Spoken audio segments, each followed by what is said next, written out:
कुछ सत्संग, कुछ भगवत चर्चा आपके सामने हो, इससे बड़ा पुण्य का कार्य कोई नहीं। हम यहाँ प्रत्येक दिन श्रीमद् भागवत जी की चर्चा कर रहे हैं।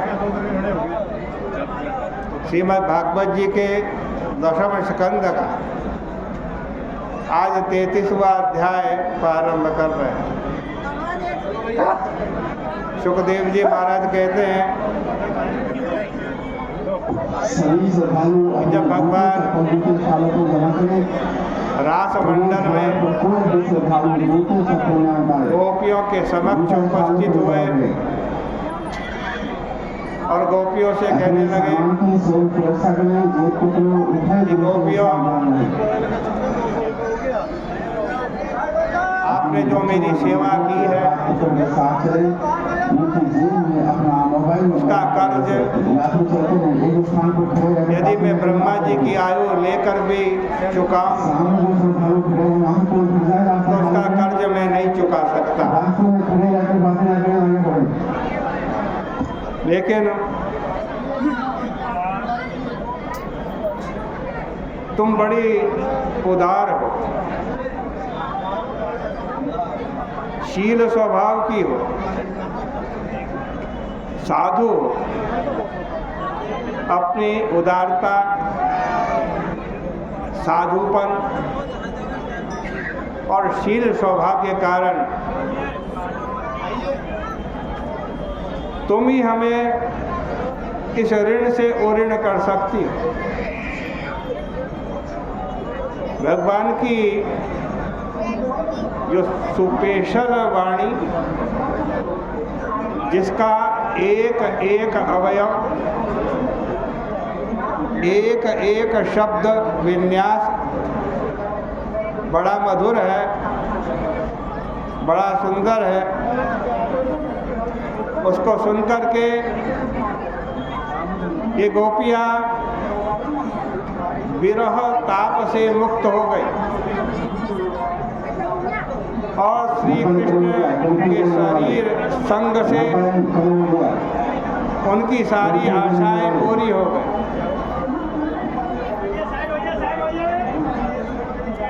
ये सब होने से पहले यदि भगवान रास कर देते तब लोग कहते कि देखो देखो इन भगवान को, कृष्ण को कितनी उतावली है, कितनी कामना थी। न तो गोपियों की दिल की बात प्रकट हुई और न ही उनके अपने दिल की बात प्रकट हुई, किंतु यहाँ गोपियों का हृदय भी प्रकट हो गया और भगवान का हृदय भी प्रकट हो गया। तत्रारमद गोविंदो रास क्रीड़ा मनुव्रतैः स्त्रीरत्नैरन्वितप्रीतैः रन्योन्याबद्धबाहुभिः। अब रासलीला प्रारंभ हुई, रासोत्सव संपन्न हुआ। स्त्रीरत्न गोपियाँ एक दूसरे की बाह में बाह डाले भी। यहाँ आप 3 प्रणालियों से रास क्रीड़ा का ध्यान करें। भगवान रास कर रहे हैं, उसके 3 प्रकार हैं, 3 प्रणालियाँ हैं। एक तो इस प्रणाली से ध्यान करें कि एक श्री कृष्ण है और गोपियाँ हजारों। नटवर श्री कृष्ण ऐसी स्फूर्ति से नृत्य करते हैं कि सब गोपियों को उनके सानिध्य का अनुभव हो रहा है और उनको ऐसी प्रतीति हो रही है कि श्री कृष्ण हमारे साथ ही नृत्य कर रहे हैं। अब दूसरी प्रणाली का ध्यान करें रास की। दो दो गोपियां हैं, उनके मध्य एक एक श्री कृष्ण है। प्रत्येक गोपी के कंधे पर उनका हाथ है। एक गोपी के कंधे पर दो हाथ नहीं, दाहिने बाएं दोनों ओर भी हाथ नहीं है। और तीसरी प्रणाली का ध्यान करें, वह यह है कि गोपियां तो रास में मग्न हो गई हैं और जितनी गोपियां हैं उतने ही श्री कृष्ण हैं। गोपियों के कंधों पर दोनों ओर श्री कृष्ण के हाथ हैं, परंतु गोपियों को उनका अनुसंधान नहीं हो रहा। देखो, भागवत जी के मर्मज्ञ श्री वल्लभाचार्य महाराज जी ने दो गोपी एक कृष्ण इस क्रम को प्रधान माना है। दूसरे भागवत के मर्मज्ञ श्री विश्वनाथ चक्रवर्ती हैं, उन्होंने एक गोपी एक कृष्ण इस क्रम को मान करके व्याख्या करी है। हमारे नाट्य शास्त्र के जो आचार्य हैं वो कहते हैं कि नटनागर में इतनी फूर्ति है कि गोपियों को उनकी दूरी का आभास ही नहीं होता, और यही आभास होता है कि भगवान हमारे साथ ही क्रीड़ा कर रहे हैं। द्वयोर मध्ये प्रविष्टेर गृहीताराम कंठम स्वनिकटम स्त्रियः। तो इधर रासलीला प्रारंभ हुई और उधर आकाश शत शत विमानों से संकुल हो गया। उनमें बैठे देवताओं और उनकी पत्नियों का मन अपहृत हो गया। पुष्प वर्षा होने लगी, गंधर्व गान करने लगे, वलय, नूपुर, किंकणी आदि के शब्द होने लगे। गोपियों के पास भगवान की बड़ी भारी शोभा।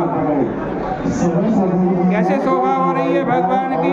गोपियों के बीच में मध्य मणिनाम हेमानाम महामकरतो यथा। ऐसी शोभा हो रही है भगवान की जैसे स्वर्ण मणियों के बीच में कोई महान मकरत मणि। पादान्यासै भुज विद्युतिभिः संस्मृतैर्भुविलासै वज्रन्मध्ये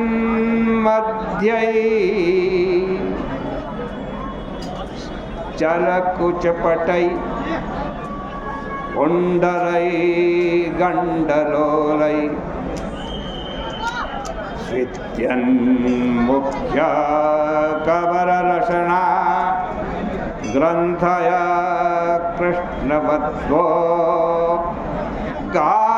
गायन्त्यस्तं तडित इवता मेघचक्रे विरेजु।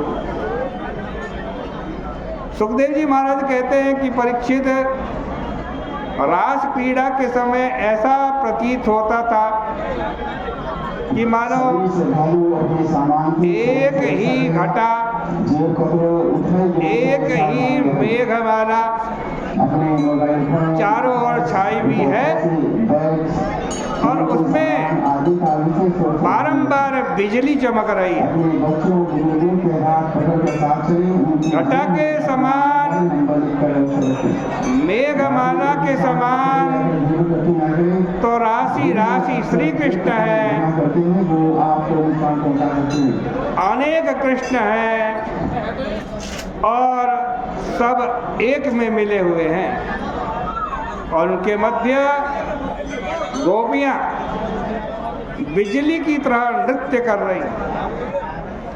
उनका पाद विन्यास गति के अनुसार कभी आगे होता है, कभी पीछे होता है। वे भुजाएं उठा उठा करके विविध भावों का प्रदर्शन करती है, कभी कलापूर्ण ढंग से मुस्कुराती और भौहों का संचालन करती। उनकी कमर का तो पता ही नहीं चलता। वक्षस्थल के वस्त्र हिल रहे हैं, गंडस्थल पर कुंडल चंचल हो रहे हैं, मुखमंडल पर श्रम के कारण पसीने आए हुए हैं, उनके जोड़े पक्के बंधे हैं, कमर की रस्सी भी पक्की है, कमर रसना ग्रंथ है।